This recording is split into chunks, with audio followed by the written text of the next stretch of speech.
to basic training at Camp Barkley, Texas. We had 3 months of basic training in the medical field, general medical.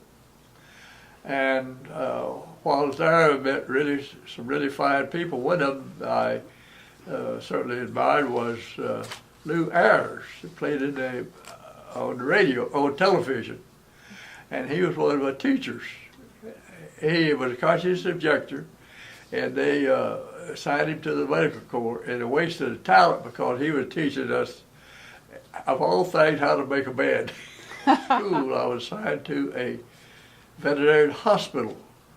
It was the 30th Veterinary General Hospital, and we were charged with the responsibility of taking critical care of animals from the 1st Cavalry Division. They were mounted at that time, and I was fortunate enough to see the 1st Cavalry soldiers. And what type of animals?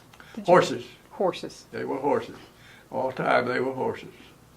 And what were the horses used for? They were used for pulling the caissons and guns. Do you remember what year you got your commission, and was it a direct commission, or did you have to go to officer candidate school? It was a direct commission. On the 13th of March, I was called back active duty. And I stayed in the service from 13th of March till the 31st of January 1971. In 1951, my first assignment was to El Paso, Fort Sam Houston, Texas, for inductor course of actually becoming, in addition to our military responsibility, we took a physician's assistant, and we were qualified and entitled assistant battalion surgeon. So we had the qualification to go into the battlefield and care for wounded at a battalion level. And that continued until the war was over in Korea. My first assignment in Korea was with the Korean Army Surgeon General's Advisory. They had a group of what we call counterparts in the Surgeon General's office, and I was the operation officer, which meant I was charged with the responsibility of assisting the movement or the evacuation of patients and care in hospital. Made sure that the patients were evacuated at the appropriate time, and the dispensaries and small hospitals on the battlefield were adequately staffed, and I'd visit them and take care of any problems that they had. So it was a quite active job. And then after working at that a while, I was assigned to start a hospital on one of the islands off of South Korea to take care of the prisoners. After leaving the island, there I was assigned to a large prison hospital in Busan. And we had a lot of care, a lot of responsibility in caring for the prisoners. And there happened to be another American hospital there, but their mission was to care for the soldiers. So we had, if we got sick in the prison camp, well, we had to go to another place to get treatment. And while I was there, I had an emergency appendectomy. Oh my goodness.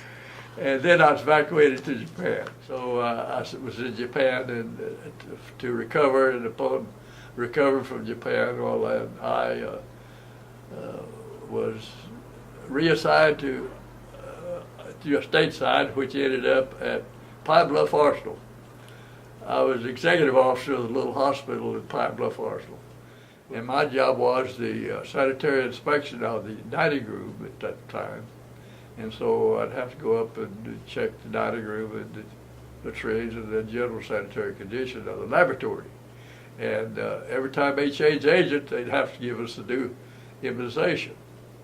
So consequently, they were really strong and made you ill. They gave it to me the first time on Friday, and I was sick all weekend. I said, no more, I'll take mine on Monday. Medical officer of the Air Force Base came to Pine Bluff Hospital, Arsenal Hospital, and asked for help. Said he was assigned there and he didn't have any equipment to work with.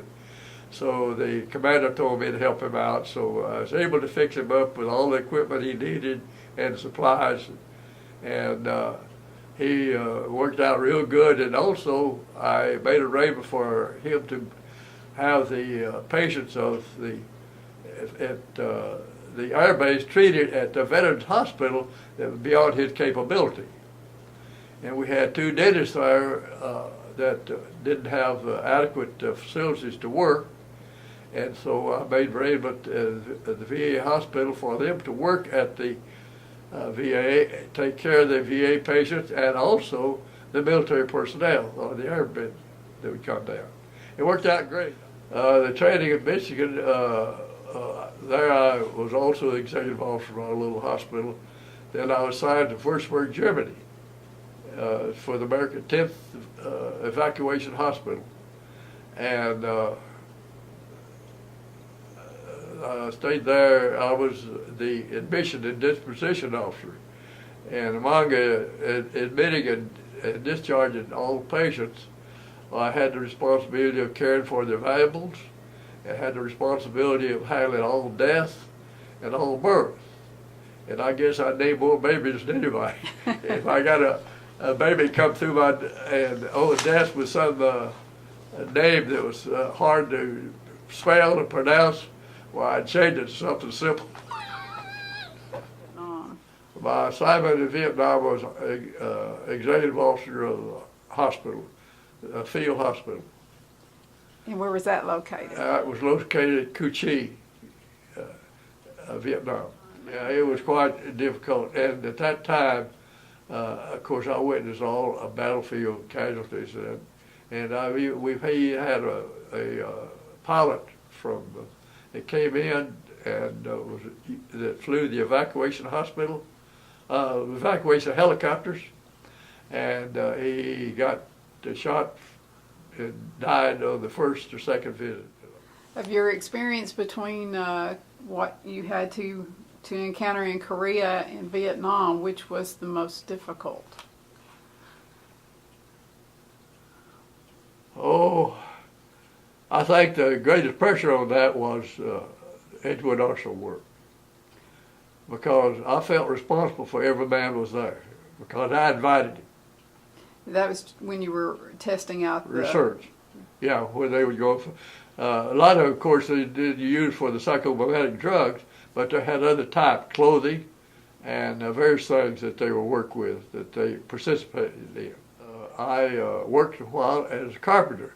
At this time, they were the general population of the United States could not accept the Vietnam conflict. And they had demonstrations, and if being a military person who was just almost a bad individual. And I encountered the difficulty in trying to get jobs in my profession.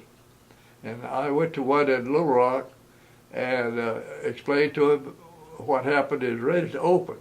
And there was a physician sitting there spending time, and went through the interview, and he said, well, I know you're qualified and I know you do a good job, but I just don't want to have anything to do with military. What sort of message would you like to leave for future generations that witness this video of you? Well, it's always to admire military personnel, and a strong military in the country is conducive to a strong government. You cannot have a good, honest, strong government without a good, strong military. So they go together.